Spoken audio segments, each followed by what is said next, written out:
80% ગરીબ ભાઈઓ પર જે જુલમ છે મને ખબર છે. એના માટે અમને તો કંઈ જોઈતું જ નથી. 80% પ્રજા છે ને આ તો ખાલી જીવનમાં આવેલી છે, જીવવા નથી આવેલું એમ. એટલે એની આજ સુધી કોઈ કદર કરીને નથી, ભાઈએ યાદ ન કરી. એનું જીવન ખરું ગણાય.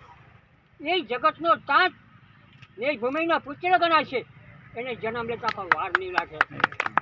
હા, કે જેથી આ દેશ આદિવાસી એકવાર આ ભારત દેશમાં આદિવાસી રાજ કરશે. એમાં કોઈ દેશની પણ કોઈ માણસની જરૂર નથી. અને સરહદ પર આવે તો એની જવાબદારી મેં લીધી છે. આપણા 3 જિલ્લામાં બધે જ મેં પ્રચાર પર ચર્ચા કરી છે. રવિ કવિને અનુભવી એ જાણે ને એના કરતાં અભ્યાસી ચડે છે. મેં પુરાણનો અભ્યાસ કરેલો છે, મને મરણનો કોઈ ડર નથી. દેશ ખાતર મરવું એ મારું એ છે. એના જેવું જ મારું જીવન છે. આનું આખું જીવન ચરિત્ર મારા પર ચોખ્ખી છે. જીવન એના જેવું જ છે. મારે દેશને એકવાર સજ્જ કરવો છે પાછો.